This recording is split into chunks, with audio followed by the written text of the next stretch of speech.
Fed up of walking into walls whilst looking at that certification counter slowly tick up?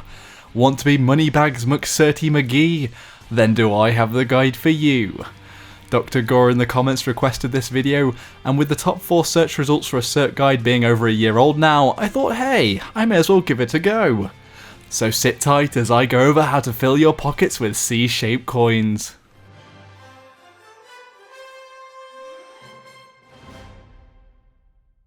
Let's start off with the basics. What makes a cert point? Well, 250 experience points is 1 certification point. Something new that was released in 2015 is that when you create a new character, you get 100 cert points on each battle rank level up to battle rank 15, making it easier than ever to get onto the path to cert glory. And if you're interested, I wrote a short guide on where to spend these if you're confused here. You can also get ribbons which reward you for doing one type of thing, for example killing it with a carbine 10 times. Each of these will give you 500 XP, or 2 certification points for the first 5 that you do a day. Past that you'll get 250 XP or 1 certification point, and there are other ribbons like 35 Sundra support, spawns, etc. But if you want the full list, it will be linked below and they'll be mentioned with all of the individual tips for classes. When you first start the game, the beginner directive missions can give you some certs as the objectives are easy and would be something you would want to do anyway, like get 10 lightning kills or overload a generator. I wouldn't go out of your way to do them, but just making sure to do the objectives when you have the chance will increase your cert gain. Also, they will generally get annoying once they pop up every time you load into your battle rank 100 account. These are something that I'm not sure were in the guides as well as they're fairly recent. Premium members also gain a passive 48 certs per day, but you have to log in to redeem it. And to mention, the top video on YouTube says gaining certs is extremely difficult in Planetside 2, but that video is 2 years old, and what I've just mentioned all adds up to an easier grind, so the cert grind definitely has come a long way since then, and even quite a way since the Rel video a year ago. Anyway, with the basics out of the way, what are some techniques to maximise your cert gains? In Britain, we have a term called scrimping. It means looking for deals and getting the most out of everything. I think having a similar mindset when approaching a certathon can be useful in Planetside too. Everything I mention later in this video will be individual tips, but as an approach you need to take every opportunity to get XP you can. If you don't see any enemy infantry close to you to attack, but you see an enemy fighter swoop overhead, shoot at it, even with small arms as it will give you extra XP. That's an example, but in short, you just need to take every little opportunity possible to get XP. So one tip is that being in a squad will always get you extra XP. Firstly by directly adding XP onto your actions like healing, resupplying and so on, but some players also have bonus squad XP boosts which will further increase your XP gains. I would like to put a disclaimer, I don't advocate joining a squad just for the boost and not going to fight where they are or follow orders if there are any, because it is bad manners and could get you blacklisted on some squads. Also, whenever there's an alert on, you get quite a sizable chunk of XP depending on how underpopulated your faction is on that alert continent, and also you get a bonus alert XP at the end of the alert. Repetition is good with Planetside 2. As I mentioned before, ribbons give you extra XP for doing something often, so if you stick to one weapon type in a session and one method of support XP, you'll get a background cert boost from the ribbons. It isn't a massive boost, but an extra 1 cert every so often does help. There are also weapon medals which give 2 certs at copper, 10 for silver, 20 for gold, and a whopping 200 for the Araxium. However, that is 1,160 kills in total. And some maths for you, if you divide the total Araxium medal certs, which is 200, by the kills, 1,000, you get 0.2 certs per kill. But for gold you get 0.22 certs per kill, as it is 90 kills for 20 certs. So technically the value does slightly depreciate after the gold medal, but still, it is simply extra XP, and it is worth just sticking to one gun, getting Araxium and moving on. One other tip I can give is to bring a Sundra along and place it somewhere sheltered close as you can to a capture point at a base. If you're already fighting at a location, why not bring a Sundra along for you to spawn on and also to get XP for every person that spawns on it. It's not high, but as I said before, you'll get a ribbon for extra XP once 35 people have spawned on it. Although I wouldn't say cert into them straight away as a new player, but a Sundra with either auto repair or vehicle resupply that you have unlocked could get you some extra XP. This is often the case when you're parked behind a rock and there is a tank push. Gaining certification points through kills is very reliant on individual skill as a player, so it is advisable to take a support role where your XP gains aren't reliant on your ability to kill enemy players. In Rel's guide, he advised against playing medic straight away. However, with the new influx of free certs up to battle rank 15, I would advise putting some of those into the revive tool, getting it to rank 3 or 4. And it will be fast enough not to be a hindrance. Also, the amount of XP doesn't rely on the level of the revive tool anymore. There is a base 75 XP for each revive. I'm not sure when this was updated, but I've been testing it in game and this conflicts with what is on the wiki, so you should be able to play Medic straight out of the box. So Medic's ability to revive with the right click gives 75 XP in each revive, which is 3/4 of the XP of a kill.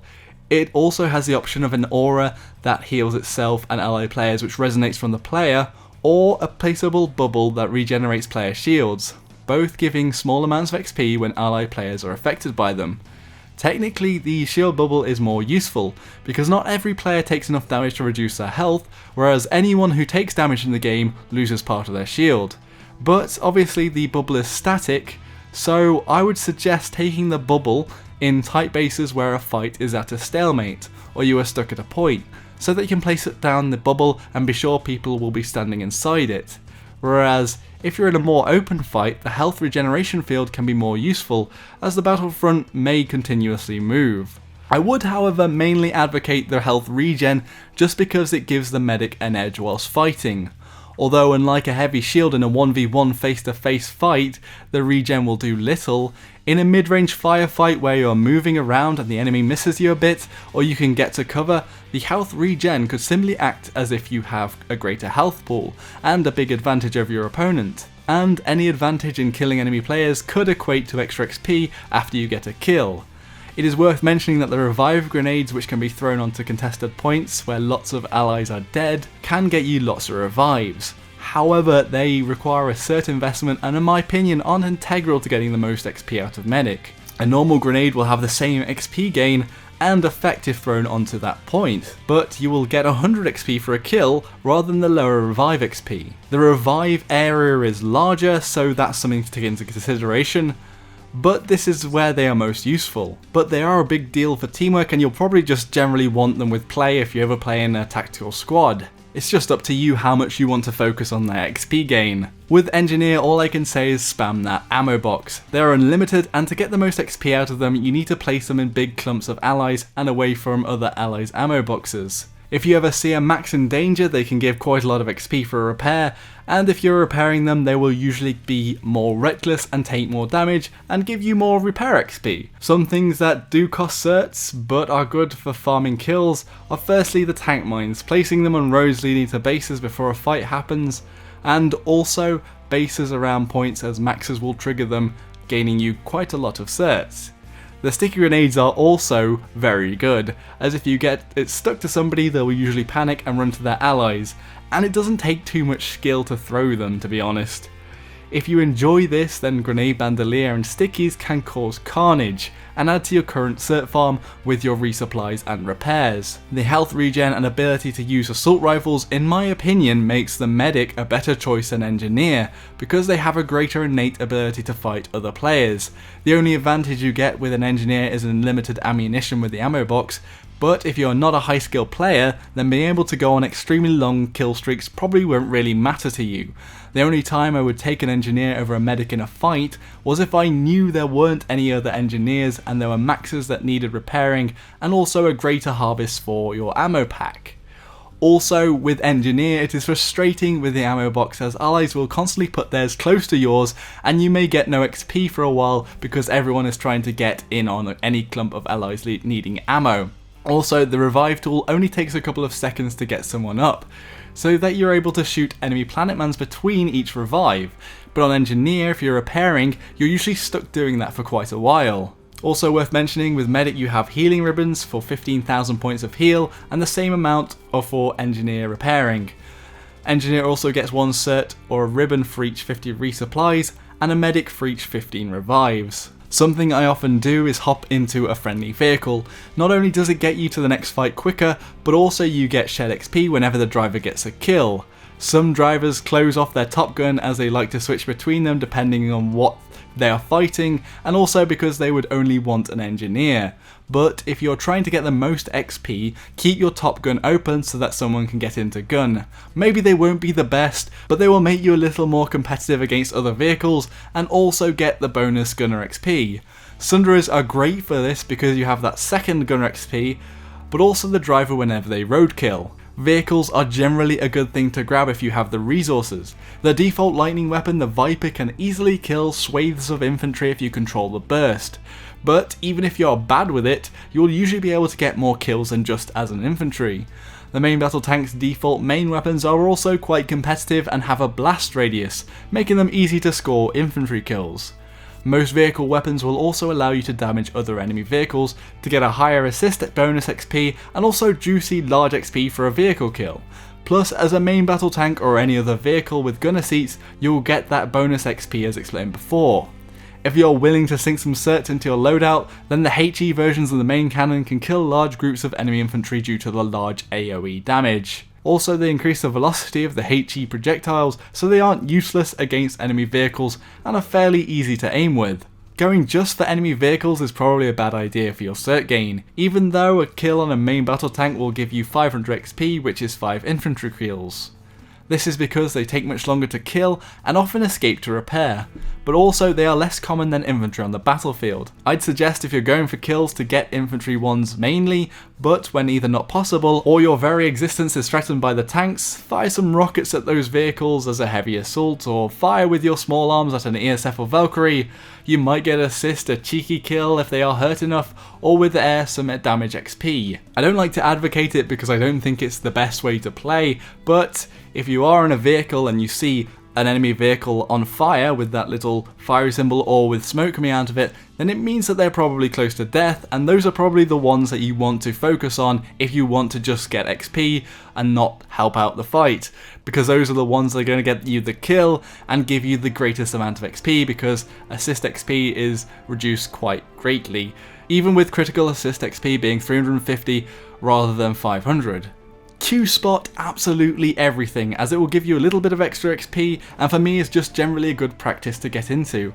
It will only benefit you to be able to see where your enemies move on the minimap, but also to put a Dorito symbol above the head, which helps if they are far away if you don't have a long zoom to aim with. Since that guide 2 years ago, they've made it so that you can't completely spam the Q key. There's a pause between when you can use it again, but that pause isn't very long, and I'd still say just spam that Q key. And sometimes even when you're looking across a rock and you think somebody's firing at you, you can spam it in the general area of that rock and probably get the Q up on them, and then you'll be able to see where they are. If fighting at a base, overloading the generators or stabilizing them will give you 250 XP or 1 cert each. So are worth doing if you're close to them and there are no other ways to gain XP open to you. Also, on the capture point you'll get 10 extra XP for any kill you get while standing close to it, or if you kill enemies defending the point you will get the same. So a well placed grenade on a point can get you some nice bonus XP on top of the kills. If a base is a few seconds from capture but you want to fight somewhere else, wait until the base ticks over and don't be impatient. There are base ribbon captures on top of the sizable XP, 1000 for a big facility, 500 for a medium and 250 for a small if you get the capture. However, looking at your map with M and checking where there is more of an active fight will give you more XP than sitting on an empty base twiddling your thumbs waiting for a capture. I personally set my map to enemy activity, which is done on the right hand side tab, and I look for fights that are fairly evenly populated, and fights that have 48 and above players. And by that I mean 24 on each side. Even fights usually mean that you'll have a good chance of being able to kill enemies without you overwhelming them.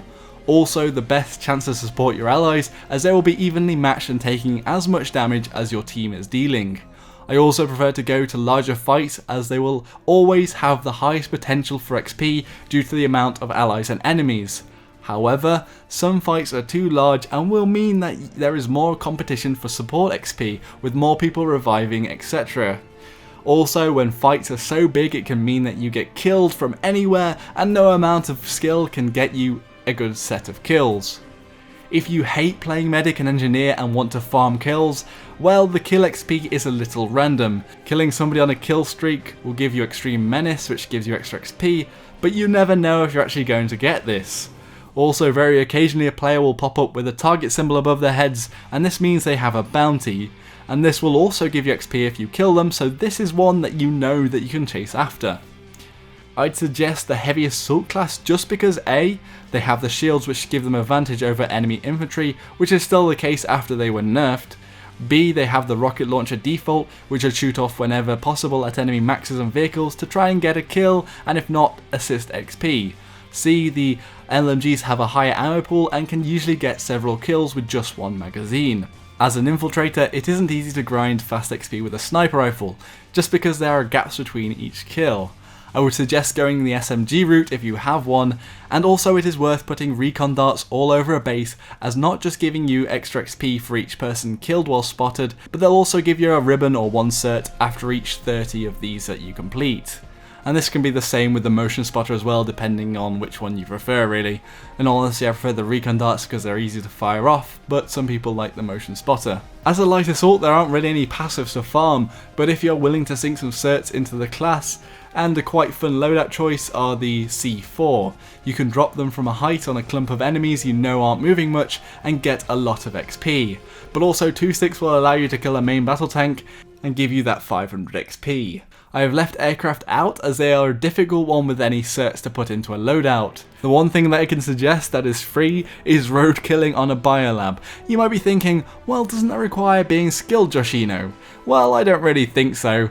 Basically, if you see enemies gathered on a landing pad, usually at a biolab, grab an ESF and fly it over the pad skimming the floor. You can get lots of easy kills this way, and it might take a few tries blowing up to get used to it, but I don't think it requires any skill. You can even drag the ESF across the floor most times without dying. With certs, you have the choice between 2 sets of anti-infantry weapons on the ESFs, which I suggest if you want to grind certs, and you have the main cannon, so for example in the VS it's the PPA, or the rocket pods on all of the factions. Either will allow you to kill infantry and do damage to tanks, and it's worthwhile going after these clumps where they're trying to camp a base, or there's just a lot of people gathered in an area that you can shoot at. But the problem that I can say with flying is that it's both costly with certs, but it's also extremely difficult because the skill ceiling is so high. If you're a new player in an ASF and you have the rocket pods, you won't really have a chance against a decent pilot with more hover potential, as they usually cert into the afterburners, which gives you more hover, and they'll probably have a fully certed nose gun.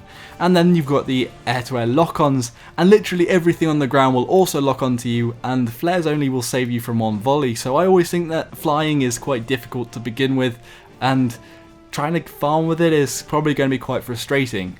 So that is my guide to gaining certs like a madman in Planetside 2. A word of caution though, playing solely on a cert grind with only certs in mind may soil your gameplay experience. It could cause a mild case of burnout, or worse, Higby syndrome of leaving the game altogether. It may be worth putting these tips in the back of your head and trying to do them as much as possible whilst doing what you think is fun. But if certs are what you want, then good luck with your farm on Araxis. If you enjoyed the guide, be sure to like the video. If you thought it was pants, dislike it. If you want to see my next tips and tricks video, hit that subscribe button and share it with your friends if you think it'll help. Until next time everybody, Joshino.